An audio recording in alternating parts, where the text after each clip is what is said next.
अस्सलाम वालेकुम dear student. तो आज हम एमकेट का एक और लेक्चर डिस्कस करेंगे और आज हमारा टॉपिक है चैप्टर 4 ही कंटिन्यू है, टेंजेंशियल वेलोसिटी। देखें, जब कोई बॉडी सर्कुलर पाथ पे चलती है तो आपको पता है सर्कुलर पाथ पे जब कोई भी बॉडी चलती है तो उसकी जो लीनियर वेलोसिटी होती है वो वेरिएबल होती है, और वेरिएबल इस वजह से होती है क्योंकि उसका डायरेक्शन हमेशा सर्किल से टेंजेंट होता है।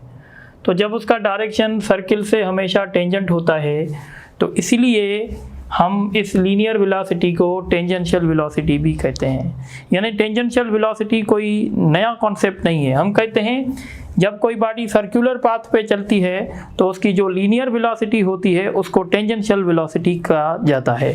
So when a body moves along circular path, its linear velocity is tangent. Its linear velocity is tangent to the circular path, hence known as tangential velocity. अब टेंजेंशियल वेलोसिटी की हम एक mathematical definition भी बनाते हैं। Suppose करें आपकी body पहले इस पॉइंट पे थी और कुछ टाइम के बाद आपकी बॉडी पहले पॉइंट P1 पे थी, फिर P2 पे। ये उसने डिस्टेंस कवर किया है लीनियर, जिसको हम S कह रहे हैं, और ये उसने एंगुलर डिस्प्लेसमेंट कवर किया है डेल्टा थीटा। तो अगर हम जानते हैं जैसे कि S = R थीटा, तो अगर हम दोनों साइड्स पे डेल्टा T से डिवाइड करेंगे तो delta S upon delta T R = delta theta by delta T। और आप जानते हैं delta S by delta T को हम लीनियर वेलोसिटी कहते हैं, यहाँ पे हम उसको टेंजेंशियल कहेंगे, और यहाँ पे हम इसको delta theta by delta T को ओमेगा कहेंगे। तो फाइनली हमारे पास फार्मूला आएगा V = R × ओमेगा। ये हमारे पास एक फार्मूला बन गया। तो इसलिए हम कह सकते हैं व्हाट इज टेंजेंशियल वेलोसिटी, तो हम कहेंगे it is a cross product of position vector, ये position vector and angular velocity. तो हम इसकी डेफिनेशन ऐसे भी कह सकते हैं, it is the cross product of position vector and angular velocity.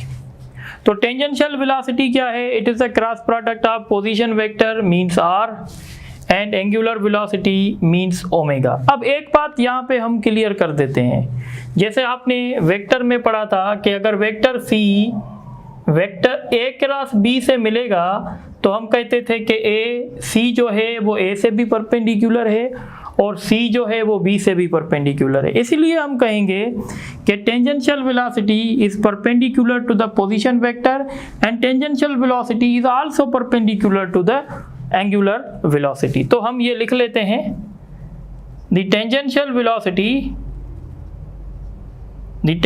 Velocity is perpendicular to R and omega. अब एक बात दूसरी नोट करें कि सर्कुलर पाथ पे जब कोई बॉडी मूव करती है ना, जब किसी सर्किल में मूव करती है तो सर्कुलर पाथ पे R और ओमेगा भी आपस में परपेंडिकुलर होते हैं। तो इसलिए हम लिखेंगे इन सर्कुलर पाथ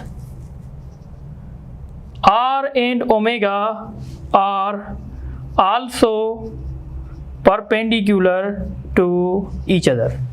अगर R और ओमेगा आपस में परपेंडिकुलर हैं तो इनकी क्रॉस प्रोडक्ट होगी R ओमेगा। तो जब कोई बॉडी सर्कुलर पाथ पे मूव करेगी तो लीनियर वेलोसिटी और एंगुलर वेलोसिटी के बीच में रिलेशन ये होगा। ये कभी कभी आपसे रिलेशन भी पूछते हैं, relationship between linear velocity and angular velocity. तो इनके बीच में रिलेशन है V = R ओमेगा या ओमेगा R। अब यहाँ से हम एक बात सीख सकते हैं। कौन सी बात हमें सीखनी चाहिए? यहाँ देखें, सपोज करें ये एक डिस्क है और इस डिस्क के मैं कुछ पार्टिकल्स अज्यूम करता हूँ। एक पार्टिकल यहाँ पे है ये इसका सेंटर है, एक पार्टिकल ये ए है, ये पार्टिकल बी है।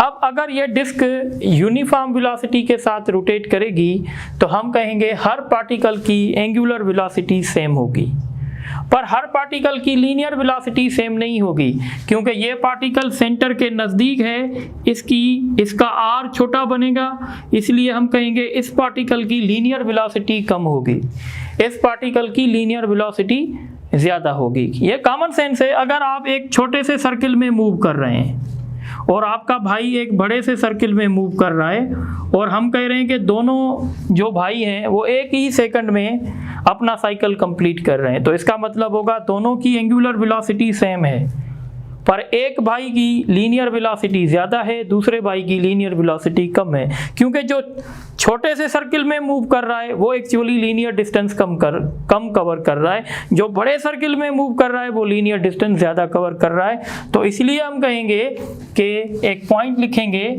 कि when a body rotates,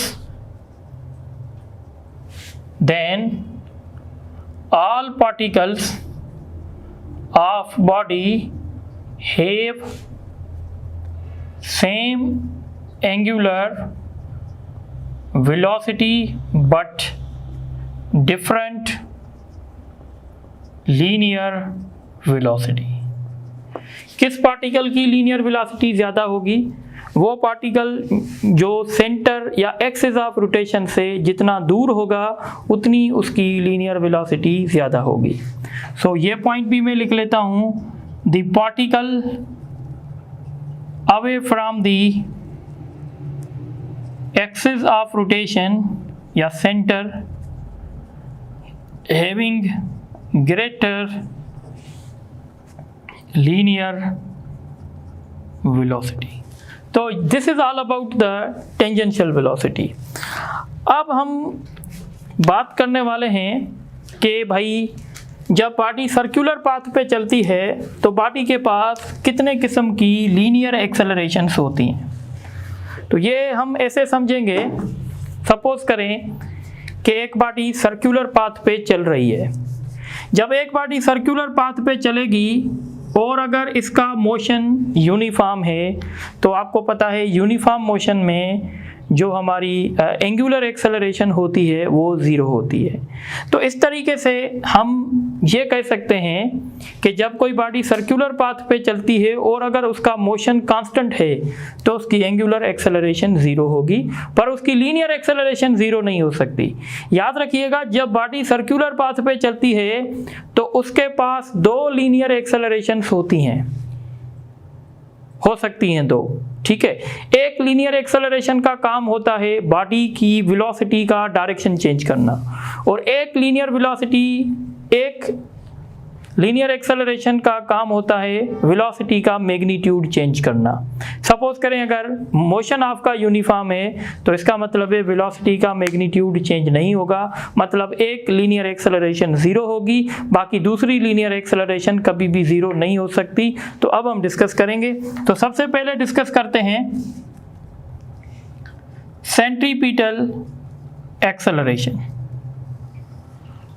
what is centripetal acceleration? तो हम कहते हैं जब बॉडी सर्कुलर पाथ पे मूव करती है तो वो लीनियर एक्सेलरेशन जो वेलोसिटी का डायरेक्शन चेंज करती है उसको कहते हैं सेंट्रीपिटल एक्सेलरेशन, यानी the acceleration by virtue of the direction of velocity is changed when a body moves along a circular path। जब बॉडी सर्कुलर पाथ पे चलती है तो वो लीनियर एक्सेलरेशन जो वेलोसिटी का डायरेक्शन चेंज करती है उसको सेंट्रीपिटल एक्सेलरेशन कहते हैं। याद रखिएगा, सेंट्रीपिटल इसलिए कहते हैं क्योंकि इसका direction towards the centre of circle होता है।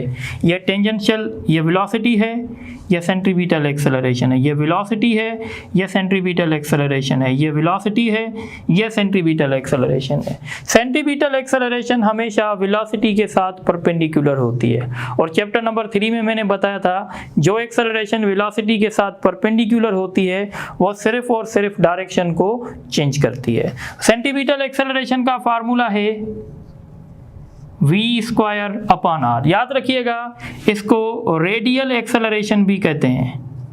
Centripetal acceleration is also known as the radial acceleration. अब ये अगर मैं ऐसे लिखूंगा, इसका मतलब है मैंने मैग्नीट्यूड लिखा है, पर जब मैं डायरेक्शन लिखूंगा तो यहाँ पे मैं यूनिट पोजीशन वेक्टर रखूंगा। यूनिट पोजीशन वेक्टर मैग्नीट्यूड पे इफेक्ट नहीं करेगा क्योंकि इसका मैग्नीट्यूड 1 होगा। देखें, अगर मैं ऐसे लिख रहा हूँ तो इसका मतलब होगा कि सेंट्रीपिटल एक्सेलरेशन का डायरेक्शन वही होगा जो डायरेक्शन पोजीशन वेक्टर का है। ये पोजीशन वेक्टर का डायरेक्शन है, पर आपको पता है सेंट्रीपिटल एक्सेलरेशन का डायरेक्शन टुवर्ड द सेंटर है, तो इसलिए मैं क्या करूंगा, इसमें माइनस की साइन दूंगा, तो ये प्रॉपर एक वेक्टर फॉर्म हो जाएगा सेंट्रीपिटल एक्सेलरेशन का। तो इसका मतलब है centripetal acceleration is always directed towards the centre of circle, so it is always directed towards the centre of circle. अच्छा, कुछ स्टूडेंट के पास मिसकॉन्सेप्ट होता है, जैसे कुछ स्टूडेंट कहते हैं कि सेंट्रीपिटल एक्सेलरेशन जब कोई body uniform circular motion perform करती है तो स्टूडेंट कहते हैं कि सेंट्रीपिटल एक्सेलरेशन कांस्टेंट होती है, तो ये बिल्कुल गलत है। सेंट्रीपिटल एक्सेलरेशन कांस्टेंट नहीं होती है। हाँ, सेंट्रीपिटल एक्सेलरेशन का मैग्नीट्यूड कांस्टेंट होता है, पर उसका डायरेक्शन हर पॉइंट पे चेंज हो रहा है। जैसे आप देखें, इस पॉइंट पे देखें डायरेक्शन क्या है सेंट्रीपिटल एक्सेलरेशन का, इस पॉइंट पे देखें, इस पॉइंट पे देखें, इस पॉइंट पे देखें, तो हर पॉइंट पे सेंट्रीपिटल एक्सेलरेशन का डायरेक्शन चेंज हो रहा है। तो मैं ये लिख लूंगा, the centripetal acceleration is not constant. ये कांस्टेंट नहीं होती है, ये चेंज होती रहती है। क्यों चेंज होती रहती है? Because its direction is changing. इसका डायरेक्शन चेंज हो रहा है, इस वजह से हम कहेंगे कि ये चेंज होगी। अगर सेंट्रीपिटल एक्सेलरेशन आप देखें तो हम कहेंगे ये directly proportional to square of linear velocity है। सेंट्रीपिटल एक्सेलरेशन के दूसरे भी फार्मूले बन सकते हैं। अगर आप सेंट्रीपिटल एक्सेलरेशन का सिर्फ मैग्नीट्यूड लिखना चाहते हैं तो आप इसे लिखेंगे। अगर आपको पता है, जैसे अभी थोड़ी देर हमने पढ़ा था कि v जो है वो r ओमेगा के बराबर है, तो इसका एक दूसरा फार्मूला भी बन जाएगा r ओमेगा स्क्वायर। तो सेंट्रीपिटल एक्सेलरेशन का एक फार्मूला ये भी है, सेंट्रीपिटल एक्सेलरेशन का एक फार्मूला ये भी है। इसी तरीके से अगर आप टाइम पीरियड का वैल्यू पुट करेंगे, जैसे कल हमने पढ़ा था omega is equal to 2π/t, तो सेंट्रीपिटल एक्सेलरेशन का एक और फार्मूला बनेगा 4π² r/t²। ये भी सेंट्रीपिटल एक्सेलरेशन का फार्मूला बन गया। ये फार्मूला तब यूज करेंगे जब टाइम पीरियड गिवन हो, ये फार्मूला तब यूज करेंगे जब एंगुलर वेलोसिटी गिवन हो, ये फार्मूला तब यूज करेंगे जब लीनियर वेलोसिटी गिवन हो। So this is all about the centripetal acceleration. अब देखें, मैंने कहा था कि जब कोई बॉडी सर्कुलर पाथ पे चलती है तो उसके पास दो लीनियर एक्सेलरेशन हो सकती हैं। दूसरी एक्सेलरेशन है जिसको कहते हैं टेंजेंशियल एक्सेलरेशन। ठीक है, देखें टेंजेंशियल एक्सेलरेशन क्या है, तो हम कहते हैं वो लीनियर एक्सेलरेशन जो बॉडी की स्पीड यानी वेलोसिटी का मैग्नीट्यूड चेंज करे जब कोई बॉडी सर्कुलर पाथ पे चले। सो हम लिखेंगे the acceleration by virtue of the direction of the the acceleration by virtue of the magnitude of linear velocity is changed when a body moves along circular path। जब कोई body circular path पे चलेगी तो वो acceleration जो velocity का magnitude change करेगी उसको कहेंगे टेंजेंशियल एक्सेलरेशन। देखें, टेंजेंशियल इसलिए कह रहे हैं क्योंकि हमें पता है वो एक्सेलरेशन ही वेलोसिटी का मैग्नीट्यूड कम या ज़्यादा कर सकती है जिसका डायरेक्शन वेलोसिटी जैसा हो या वेलोसिटी के अपोजिट हो। तो इसीलिए टेंजेंशियल जो एक्सेलरेशन होती है उसका डायरेक्शन वैसा ही होगा जैसा डायरेक्शन टेंजेंशियल वेलोसिटी का होगा, या उसके अपोजिट हो सकता है। अपोजिट तब होगा जब वेलोसिटी का मैग्नीट्यूड कम होगा और सेम तब होगा जब वेलोसिटी का मैग्नीट्यूड बढ़ेगा। अब यहाँ पे आपको एक बात याद रखनी पड़ेगी, अगर आपके पास यूनिफॉर्म सर्कुलर मोशन है, यूनिफॉर्म सर्कुलर मोशन, अगर यूनिफॉर्म सर्कुलर मोशन है तो आपको पता है मैग्नीट्यूड क्या रहता है, magnitude of velocity is constant. अगर वेलोसिटी का मैग्नीट्यूड कांस्टेंट है तो हम कहेंगे उस केस में टेंजेंशियल एक्सेलरेशन भी 0 होगी। तो इससे साफ जाहिर है कि जब कोई बॉडी सर्कुलर पाथ पे चलेगी तो उसकी सेंट्रीपिटल एक्सेलरेशन कभी भी 0 नहीं हो सकती, उसकी टेंजेंशियल एक्सेलरेशन 0 हो सकती है। किस केस में? जब आपका मोशन यूनिफॉर्म सर्कुलर होगा। पर अगर आपका मोशन यूनिफॉर्म सर्कुलर नहीं है तो हम कहेंगे फिर टेंजेंशियल एक्सेलरेशन 0 नहीं हो सकती। अब ये दोनों जो एक्सेलरेशन आपने देखी, सपोज करें ये एक्सेलरेशन थी सेंट्रीपिटल और ये एक्सेलरेशन थी टेंजेंशियल, ये नेट एक्सेलरेशन होगी, ये कहलाएगी नेट एक्सेलरेशन। और नेट एक्सेलरेशन का नेट लीनियर एक्सेलरेशन हम कैसे फाइंड करेंगे? तो याद रखिएगा सेंट्रीपिटल एक्सेलरेशन और टेंजेंशियल एक्सेलरेशन आपस में परपेंडिकुलर होते हैं, तो फिर हमें सेंट्रीपिटल एक्सेलरेशन का स्क्वायर और टेंजेंशियल एक्सेलरेशन का स्क्वायर करना पड़ेगा। तो यहाँ से हमें नेट एक्सेलरेशन मिलेगी। ठीक है, अब छोटी सी बात है वो ये है कि हम रिलेशन क्रिएट करना चाहते हैं, relationship between tangential acceleration and angular acceleration.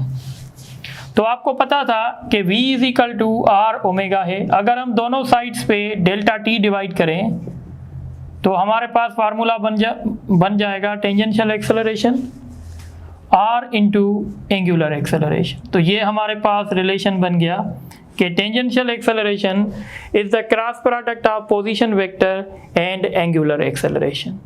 तो ये रिलेशन है टेंजेंशियल एक्सेलरेशन में और एंगुलर एक्सेलरेशन में। अब आप एक बात नोट करें, अगर आपका मोशन यूनिफॉर्म सर्कुलर है, यूनिफॉर्म सर्कुलर में अल्फा क्या होता है? 0। जब आप 0 को किसी भी चीज़ के साथ मल्टीप्लाई करेंगे तो 0 हो जाएगा। तो इसका मतलब है यूनिफॉर्म सर्कुलर मोशन में एंगुलर एक्सेलरेशन भी 0 होगी, टेंजेंशियल एक्सेलरेशन भी 0 होगी, पर सेंट्रीपिटल एक्सेलरेशन कभी भी 0 नहीं हो सकती। अब एक और बात जो आपको समझ में आनी चाहिए, देखें जब बॉडी सर्कुलर पाथ पे चल रही है, मैं कंसीडर कर रहा हूँ यूनिफॉर्म सर्कुलर मोशन है, तो ये डायरेक्शन किसका है? ये डायरेक्शन है वेलोसिटी का, और ये डायरेक्शन किसका है? सेंट्रीपिटल एक्सेलरेशन का। याद रखिएगा, सपोज करें इस पॉइंट को मैं P कह रहा हूँ और आप ये पॉइंट देखें, ये पॉइंट Q है, ये डायरेक्शन वेलोसिटी का, ये डायरेक्शन एक्सेलरेशन का। और सपोज करें ये पॉइंट आपकी R है, ये डायरेक्शन वेलोसिटी का, ये सेंट्रीपिटल एक्सेलरेशन का। अब देखें, एक होता है हम किसी का पीछा करते हैं, यानी किसी को हम जो हैं लेग करते हैं और कोई हमें लीड करता है। अगर मैं आपसे पूछूं कि सेंट्रीपिटल एक्सेलरेशन लीड करती है या लीनियर वेलोसिटी लीड करती है, तो आप क्या कहेंगे? देखें पॉइंट P पे जो डायरेक्शन वेलोसिटी का है, वेलोसिटी का डायरेक्शन देखें और सेंट्रीपिटल एक्सेलरेशन का देखें। पॉइंट P पे जो डायरेक्शन सेंट्रीपिटल एक्सेलरेशन का है, पॉइंट Q पे वो डायरेक्शन वेलोसिटी का है। इसका मतलब है वेलोसिटी सेंट्रीपिटल एक्सेलरेशन का पीछा कर रही है, या इसका मतलब ये है कि सेंट्रीपिटल एक्सेलरेशन लीड कर रही है किसको? वेलोसिटी को। अब देखें फिर पॉइंट Q और पॉइंट R को कंपेयर करवाएं। पॉइंट Q पे जो डायरेक्शन सेंट्रीपिटल एक्सेलरेशन का था वही डायरेक्शन पॉइंट R पे वेलोसिटी का हो गया है।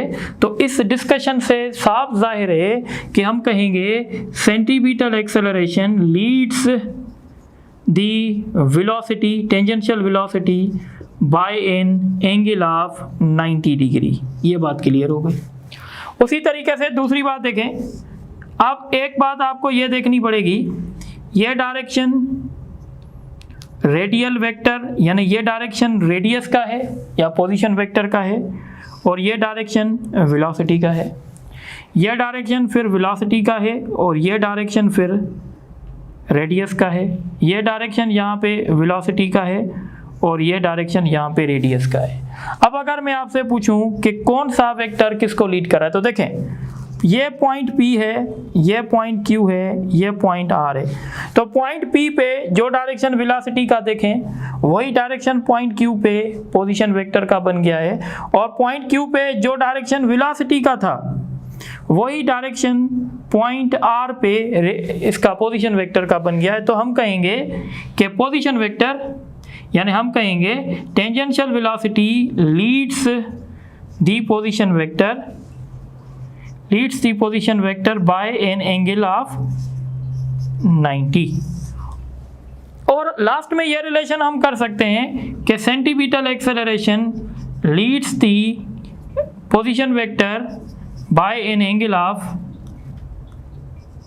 180 डिग्री, क्योंकि सेंटीमीटर एक्सेलरेशन टेंजेंशियल वेलोसिटी को लीड कर रही थी, टेंजेंशियल वेलोसिटी पोजीशन वेक्टर को लीड कर रही थी। तो फाइनली देखें, अगर ये A, ये B, ये C है, अगर हम कह रहे हैं कि A B को लीड कर रही है, A लीड्स B बाय 2, और हम कह रहे हैं B लीड्स C बाय 2, तो क्या हम कह सकते हैं कि A also leads C by 4, ऐसे कह सकते हैं। तो यहाँ पे भी वही बात है, centimetre acceleration leads terminal velocity tangential velocity at the angle of 90 and tangential velocity leads the position vector at the angle of 90, then we can say the centripetal acceleration leads the position vector by the angle of 180 degree. तो ये सारी बातें आप note करें, तो फिर हम इन पे MCQs करते हैं।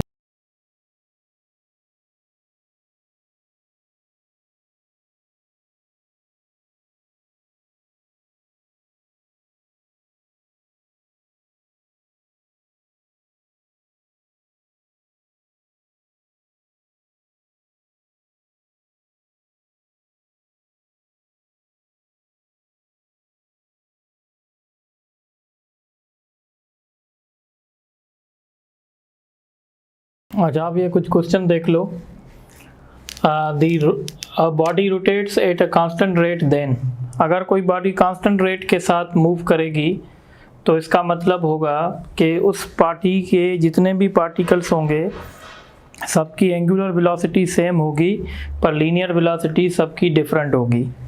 तो इसका ऑप्शन होगा all particle of body have same angular velocity, all particle of body do not have same linear velocity. तो ऑप्शन डी होगा। A body is moving along the circular path with the velocity of 100 meter per second and 25 radian per second, then its radius। तो आपको पता है कि v is equal to r omega है, तो r is equal to v upon omega होगा। Linear velocity 100 है, angular velocity 25 है, तो 4।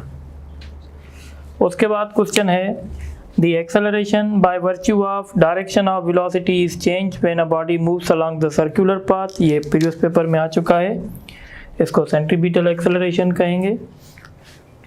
Which of the following is correct? Centripetal acceleration is perpendicular to tangential, सही है। Which of the following is incorrect? तो ये सही है। Centripetal acceleration is perpendicular to tangential velocity, ये भी ठीक है। Centimetre acceleration is perpendicular to angular velocity, ये भी ठीक है। Centimetre acceleration is perpendicular to position vector, ये गलत है क्योंकि ये आपस में एंटी पैरेलल होते हैं। तो इसका मतलब है हमारा ऑप्शन ये होगा।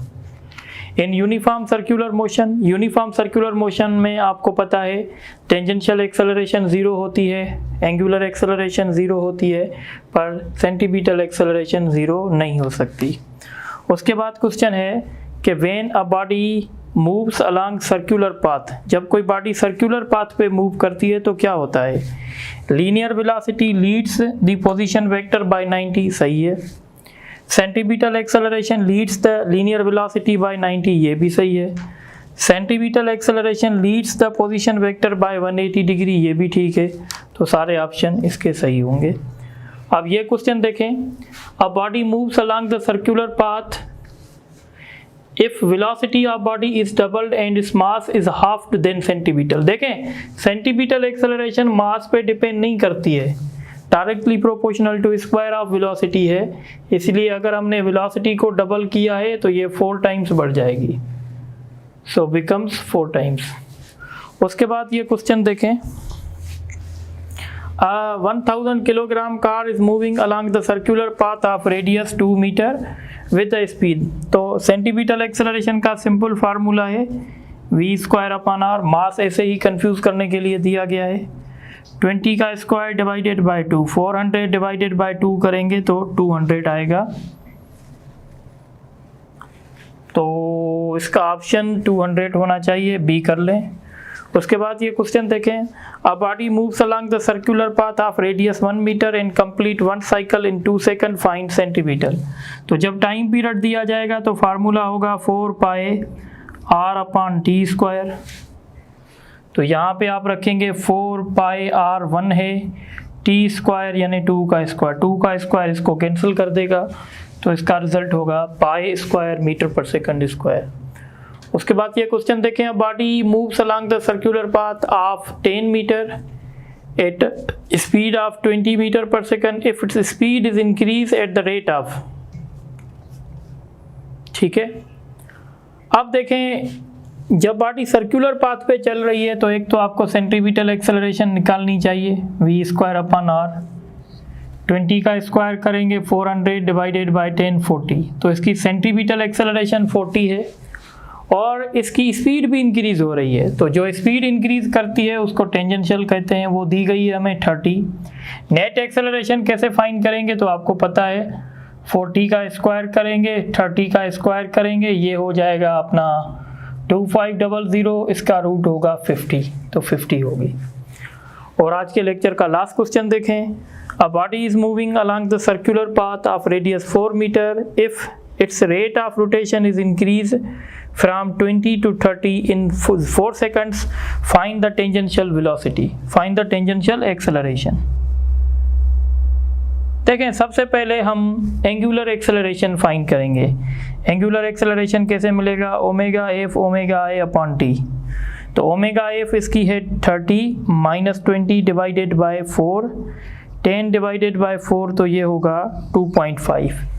अब हमें पता है कि टेंजेंशियल एक्सेलरेशन बराबर है r इंटू अल्फ़ा, r इसका 4 है, अल्फ़ा इसका 2.5 है, मल्टीप्लाई करेंगे तो 10 आएगा, इसका राइट ऑप्शन ए होगा। तो चैप्टर नंबर 4 ऑलमोस्ट कंप्लीट होने वाला है, सिर्फ हमारा एक टॉपिक रहता है सेंट्रीपिटल फोर्स, और दूसरा हम डिस्कस करेंगे वर्टिकल सर्कल। तो इंशाल्लाह नेक्स्ट लेक्चर में ये कंप्लीट करेंगे। और आज मैं इंशाल्लाह काशिफ को टेस्ट दे दूंगा 3.4, वो इंशाल्लाह कल तक अपलोड हो जाएगी, तो आप इन सब को अच्छे तरीके से देखें।